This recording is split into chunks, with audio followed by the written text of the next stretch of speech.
प्रधानमंत्री जी की रैली होती है, एक कांग्रेस नेत्री ने जाके काला झंडा दिखाया तो उसको गोली मार दी जाती है, सपा नेत्री आती है उसको गोली मार दी जाती है, और लोग कहते हैं कि गुंडे सब भाग गए। गुंडे सारे भर्ती हो गए बीजेपी में, तो गुंडे दिखाई कहाँ देंगे? गुंडे तो सारे आ गए और गुंडागर्दी सरेआम दिखाई दे रही है। साक्षात्कार आपने देखा होगा लक्ष्मीपुर खीरी में। ये चाहते हैं देश को गुलामी की तरफ ले जाना। देश 1947 से पहले दौर में जो था उस तरफ ये देश को ले जाना चाहते हैं। ये लोग थे अंग्रेजों की गुलामी करने वाले लोग थे। ये एक छत्र राज जो अंग्रेजों का चला रहा था ना, हंटर बजाओ वाला, वो राज चाहते हैं। जैसे चाहेंगे वैसे जनता नाचे।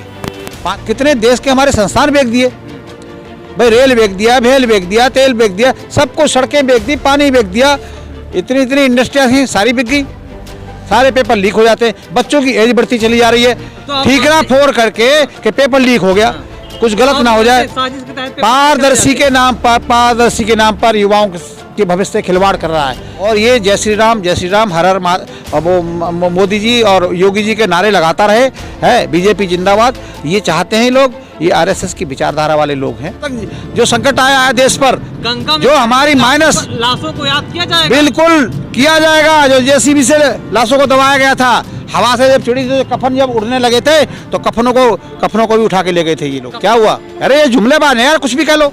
ये तो 500 पार भी कह लेंगे, 400 सीट में कह देंगे 500 आएंगी हमारी। समाजवादी पार्टी में गए हैं, अच्छी बात है, क्योंकि जो बुद्धिजीवी लोग हैं, जो सेवा करना चाहते हैं लोगों की, वो बीजेपी से अपना पिंडा छुड़ाने के चक्कर में है।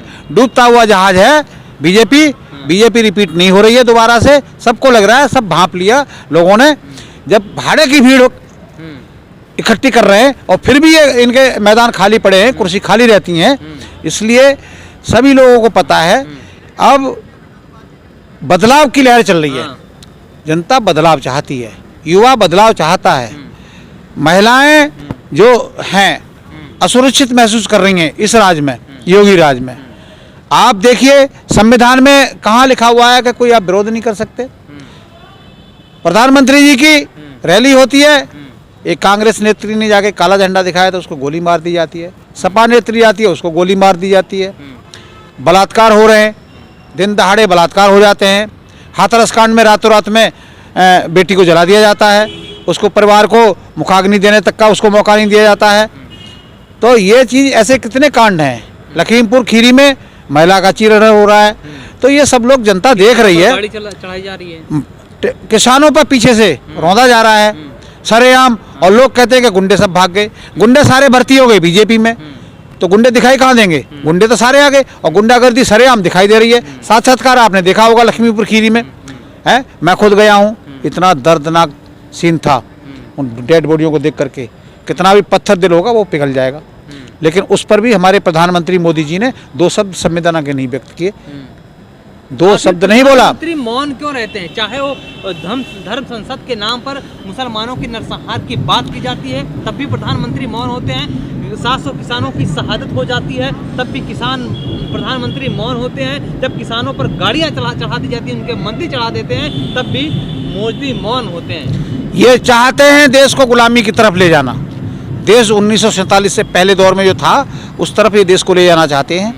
वो ये चाहते हैं कि जनता ऐसे ही लाइन में लगी रहे भिखारियों की तरह, कोई रोजगार ना मिले इन्हें, बेरोजगारी इतनी फैल जाए कि ये 5-5 किलो अनाज के लिए, बिल्कुल देश गुलामी की तरफ जा रहा है। भाई इनकी जो नीतियां हैं ये सिर्फ अडानी और अंबानी के लिए सरकार और उन्हीं के लिए काम कर रही है। कितने देश के हमारे संस्थान बेच दिए भाई, रेल बेच दिया, भेल बेच दिया, तेल बेच दिया, सबको सड़कें बेच दी, पानी बेच दिया, इतनी इंडस्ट्रियाँ थी सारी बिक गई। लोग सड़कों पर, युवा जो है रोजगार मांग रहा है, प्रोटेस्ट कर रहा है। आज इको गार्डन में जो लोग हैं वहाँ प्रोटेस्ट कर रहे हैं, लाठियाँ पड़ रही हैं उन पर। उनका क्या कसूर है भाई? पढ़ लिख गए, एग्जाम कहीं देने जाता है तो भर्ती पेपर लीक हो जाते हैं इनके। भर्ती पेपर, योगी जी राज में जितनी भर्तियां हुई हैं, जितने एग्जाम हुए, मुझे एक एग्जाम बता दीजिए कि सफल होकर के और सफलता से एग्जाम हो गया हो। सारे पेपर तो लीक हो जाते हैं इनके, पहले ही सारे पेपर लीक हो जाते हैं। बच्चों की एज बढ़ती चली जा रही है। बच्चे, आप ये नहीं देख रहे, ठीकरा फोड़ करके कि पेपर लीक हो गया, कुछ गलत ना हो जाए। पारदर्शी के नाम पर युवाओं के भविष्य से खिलवाड़ कर रहा है ये सरकार में, खिलवाड़ हो रहा है। लोगों को उनकी उम्र निकलती चली जा रही है पेपर लीक के बहाने। ठीक है, ये कि हम पारदर्शी, हम गलत तरीके से नहीं करना चाह रहे, इसलिए हमने उसको रद्द कर दिया पेपर को। लेकिन आप रद्द करने के साथ में आपको उन युवाओं का भी ध्यान रखना पड़ेगा कि जो युवा की उम्र जो अब सिर्फ 1 साल बची थी, उसका 1-2 टाइम है जो एग्ज़ाम देने का, और वो निकलने के बाद फिर वो ओवरेज हो गया, वो कहाँ जाएगा भाई, कहाँ जाएगा? दोबारा तो नहीं पढ़ने बैठेगा। ऐसे ये पैसे उगाही का एक जरिया तो नहीं पूरा सबमिशन करना, फीस जमा करना, पूरा 500 रुपये, 1,000 रुपये का फॉर्म भरा जाता है। लाखों लोग जो है युवा फार्म डालते हैं, और जब पेपर देने जाता है भाड़ा किराया खर्च करके। पीएचडी धारक भी चपरासी की नौकरी के लिए फॉर्म भरते हैं। मैं वही तो कह रहा हूँ, ये जो बुद्धिमान लोग हैं उनको नहीं चाहते कि हमारे यहाँ अफसर नौकरी मिले। कल को देखिए युवा होगा ना, जब पढ़ लिख जाएगा, सरकार उसे सवाल करेगा, निश्चित रूप से सवाल करेगा। ये चाहते हैं कि युवा बेरोजगार रहे, सड़कों पर रहे, और ये जय श्री राम हर हर वो मोदी जी और योगी जी के नारे लगाता रहे, है बीजेपी जिंदाबाद। ये चाहते हैं लोग, ये आरएसएस की विचारधारा वाले लोग हैं। वो नहीं चाहते कि इसमें देश में हमारा युवा आगे बढ़े और बढ़े। किसानों के तो विरोधी, युवाओं के तो विरोधी, 2 करोड़ लोगों का रोजगार देने के नाम पर ही आए थे। युवा एक तरफा वोट पड़ा था कि भाई ये तो बहुत गरीब घर का बेटा है, सबको और गरीबी से महफूज है, ये है, चाय बेचा है इसने। लोगों ने सोचा चलो एक देश का प्रधानमंत्री बन रहा है और कितना ख्याल रख रहा है लोगों का, कि 2 करोड़ लोगों को रोजगार देने की बात कर रहे हैं। ये नहीं पता था कि चाय बेचने के बाद उन्हें मुख्यमंत्री भी रहे हैं गुजरात के। अरे भाई देखिए, मैं क्या कह रहा हूँ, वो उससे पहले ये कहते थे, लेकिन हमें ये नहीं पता कि कौन से स्टेशन पर चाय बिकी थी, कब इन्होंने चाय बेचा था, ये कभी नहीं कहेंगे। इनके जो कितनी एजुकेशन है, इनकी एजुकेशन में कई बार सवाल हुए थे। केजरीवाल जी गए थे वहाँ पर, जब ये मुख्यमंत्री थे, केजरीवाल जी इनके वहाँ गए थे, तो उस समय जो है केजरीवाल से ने सवाल किया था कि भाई ठीक है आप बहस करिए और अपना दिखाइए डॉक्यूमेंट्स, कितनी आपकी शिक्षा है। लेकिन ये घबराते हैं, सब पर्दे के पीछे पता नहीं क्या क्या खेल करके, ये झूठ बोल करके सिर्फ अडानी और अंबानी के लिए काम कर रहे हैं ये लोग। अडानी और अंबानी के लिए जब से मोदी जी आए हैं, आप बताइए, ये 3 जो काले कानून थे हैं 2020 में कोरोना काल में जो आए थे, ठीक है, और ये 2017 से इनके सालों से तैयार हो गए थे। क्या मंशा थी? धर्म संसद के नाम पर जो देश में नफरत फैलाना चाहते थे, दंगे कराना चाहते थे, उनको कब सजा देगी सरकार? सजा सरकार नहीं देगी। अब मैं बता रहा हूँ, सरकार तो सजा कहाँ देगी? सरकार तो चाहती है ऐसे हो काम, हिंदू मुस्लिम हो, धर्मों में लोग बांटे जाए, ठीक है, धर्मों में बांट करके इन्होंने शुरू से राजनीति की है, डिवाइड एंड रूल वाली, ठीक है। लेकिन अब जो है जनता सब समझ चुकी है। भाई तुम्हारा काम क्या था? तुम्हारा काम था अवैध निर्माण था, हटा के और तुमने रेनोवेट करा दिया उसको। से पहले वहाँ निजामों की सरकार चलती थी, आजम खान, मुख्तार अंसारी, अतीक अहमद, ये इनकी सरकारें थी, इन्हें सबको जेल में डाल दिया। आप मुझे बता दीजिए, कभी हिंदू मुस्लिम से हटके इन्होंने कोई बात की है? कभी विकास पे बात किया है? कभी शिक्षा पे बात की? कभी रोजगार पे बात की? कभी महिला सुरक्षा पे बात की? कभी किसानों के हित की बात की? आप मुझे बताइए, रेहड़ी पटरी वालों की कभी बात देखा था? यहाँ से जब लॉकडाउन में लोग कितने सड़कों पर जाके दम तोड़ा था लोगों ने जाकर के। याद रखा जाएगा ये, बिल्कुल एक एक चीज याद रखी जाएगी। इस कोरोना काल से जब तक जो संकट आया है देश पर, गंगा में जो हमारी माइनस लाशों को याद किया जाएगा, बिल्कुल किया जाएगा। जो जेसीबी से लाशों को दबाया गया था, हवा से जब चिड़ी जो कफन जब उड़ने लगे थे, तो कफनों को भी उठा के ले गए थे ये लोग। कफन चोरी कर लिए, कफन चोरी करके ले गए थे वहां से भाई। ये जब हवा में रेती से जब रेती हटी थी, तो कफनों में लपटी हुई लाशें थी कोरोना काल की, उन कफनों को हटाया गया था। अपनी नाकामियों को छिपाने का काम किया था सरकार ने। उत्तर प्रदेश में, देश में ऑक्सीजन से कितने लोग तड़प रहे जाने गई। हमारे इंदिरापुरम में एक खालसा गुरुद्वारा है, वो गुरुद्वारा ऐसे सामाजिक और ये धार्मिक जो गुरुद्वारे और संस्थाएं आगे नहीं आती तो देश में बहुत तबाही होती कि देखने लायक होता। ये सब याद ये बहुत, ये बिल्कुल एक एक चीज भाई भूल तो नहीं गई, कहाँ भूलेगी भाई, कहाँ भूलेगी भाई, एक एक चीज याद रखा जाएगा। ये कुंभ आ गया 5 साल बाद, अब ये आ गया, यहाँ से बदलाव की लहर होनी है, यहाँ से लेकर 24 तक बदलाव बदलाव बदलाव। सिर्फ जनता ये चाहती है कि बदलाव, और कुछ नहीं चाहती। 300 प्लस, फिर ये क्या है नारा 300 प्लस का? उसमें जो है वेस्ट बंगाल में कितने का दिया था नारा, कितने प्लस का नारा दिया था? क्या हुआ, क्या हुआ? अरे ये जुमलेबाज है यार, कुछ भी कह लो। ये तो 500 पार भी कह लेंगे, 400 सीट में कह देंगे 500 आई हैं हमारी। भाई जनता जान नहीं रही है, समझदार है भाई जनता, सब समझदार हैं, सब देख रहे क्या हैं, लगता सबकी है? निगाहें टिकी हुई हैं। केशव प्रसाद मौर्य ने, स्वामी प्रसाद मौर्य ने क्या हालात को भांप लिया, क्या पासा पलट कर समाजवादी पार्टी में आ गए? बहुत माहिर खिलाड़ी हैं वो, हम्म, बहुत माहिर है हम्म, इस मामले में। तो हम्म, वो पहले से उन्हें एहसास हो गया कि डूबता जहाज है, उतर लिया, अच्छा हुआ, अच्छा हुआ, नहीं गोता अच्छा लगता उनको, कैरियर ही खत्म था उनका, कैरियर खत्म था उनका, अच्छा किया उन्होंने कैबिनेट समय मंत्री थे, रहते। कैबिनेट मंत्री थे। मैं क्या कह रहा हूँ, वो बीजेपी में कैबिनेट मंत्री थे, वो उसमें मायावती, बहन मायावती के उसमें भी कैबिनेट मंत्री रहे हैं, वो तो मंत्रालय तो उनको तो मिलता ही है। एक कद्दावर नेता हाँ, BJP तो छोड़कर क्या हाँ, समाजवादी ज्वाइन कर लिया? भाई कितने आ रहे हैं, कितने बीजेपी के आ रहे हैं छोड़ के, एक की बात क्यों करते हो? कई लोग आ गए, कांग्रेस छोड़ के लोग आ रहे हैं बीजेपी उसमें, समाजवादी में आ रहे हैं। अपने हिसाब से हर आदमी चाहता है, राजनीति करना चाहता है, और अपने हिसाब से सब आदमी अपना कैरियर चुनते हैं। मेरा फ्यूचर कहाँ अच्छा है, जहाँ अच्छा होता है वहाँ जाता है, ये इशारा कर रहा है कि परिवर्तन होना है, इन्हीं के आदमियों से अब परिवर्तन होना है। यही लोग नाराज हैं, इन्हीं के लोग, इन्हीं के विधायक नाराज हैं। कितने विधायकों ने धरना दिया था विधानसभा पर, आपको पता है?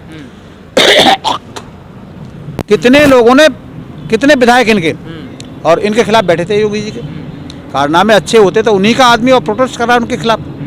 तो ये हिटलर शाही जो राज चला रहा है ना, डंडे से राज चलाना चाहते हैं वो, जनता अब नहीं, जनता को वहाँ नहीं रोक सकते। डंडा चला सकते हो, गोली चलवा सकते हो, महिलाओं पर गोली चलवा लो, छात्रों पर लाठी चलवा लो, किसानों को ट्रैक्टरों से रुदवा लो, राज है तुम्हारा, कर लो। लेकिन ये सब चीज़ दिल पे लिखी हुई है, प्रत्येक युवा के प्रत्येक हिसाब लिया जाएगा, हिसाब।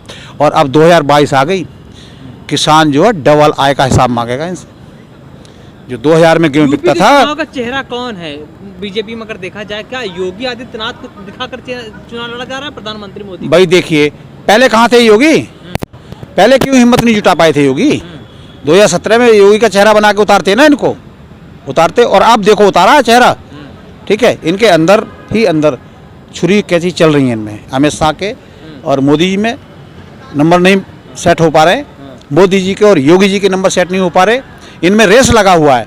हमारे योगी जी प्रधानमंत्री की रेस में हैं, उन्हें नहीं चाहिए मुख्यमंत्री नहीं बनना उन्हें, वो प्रधानमंत्री की रेस में है, और जनता उन्हें चाहती है कि ठीक है आप जाइए यहाँ से, आप उत्तर प्रदेश छोड़ दीजिए। वो तो चाह रहे हैं कि हमें गोरखपुर जाना चाहते हैं, उनके लोग कहते हैं आप गोरखपुर आइए, हमारे यहाँ से आइए, कोई कहीं बुला रहा है, कोई कहीं बुला रहा है, वो लखनऊ से हटाना चाहते हैं उनको, क्या आप हट जाइए, समझ नहीं रहे, इशारा काफी होता है। इन्हीं के लोग बुलाना चाहते हैं कि आप गोरखपुर में आ जाइए। प्रधानमंत्री मोदी का पत्ता काट रहे हैं भाई, गोरखपुर बुला रहे हैं, मतलब क्या है?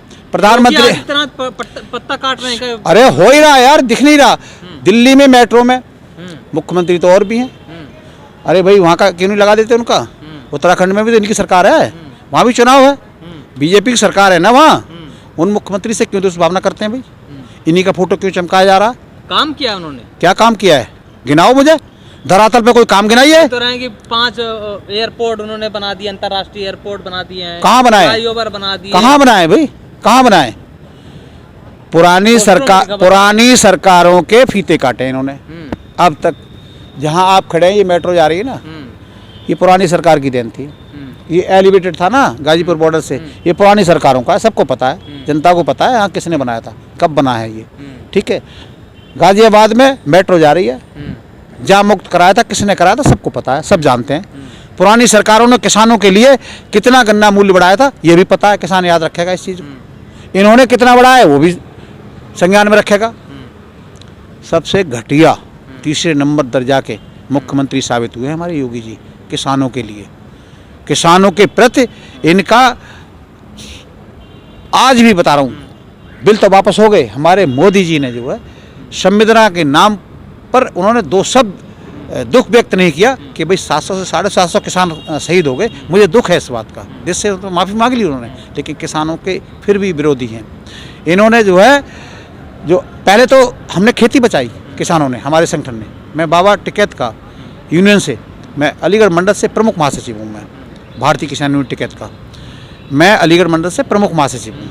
हमारा जो संगठन है, कौन आ रहा है? देखिए, इससे तो सभी बढ़िया थे, इससे, इस सरकार से, अभी जो प्रेजेंट में सरकार है, इससे तो पुरानी सरकार है, सभी बढ़िया, सभी ने अच्छे काम किए, किसानों के हित में काम किए, बहुत विकास हुए थे। लेकिन हमें तो कोई विकास धरातल पर नहीं, खाली पेपरों में होता है। आप देखिए जितनी युवाओं की जो रोजगार थे और जितने एग्जाम हुए थे, एक भी भर्ती बता दीजिए मुझे जो सफल हुई हो। इनकी पेपर पहले लीक हो जाता है। युवाओं के भविष्य से खिलवाड़ हो रहा है, उनकी उम्र नहीं बढ़ाएंगे। अब ये बदल देंगे सरकार? पक्का बदलेगा, गिन गिन के चुन चुन के हिसाब लिया जाएगा। इनके विधायक जाएंगे, हिसाब लिया जाएगा। डबल आय की मांग करेगा किसान कि डबल आय कहाँ है हमारी, हो गई वोट ले जाओ, नहीं तो जाओ अपने घर।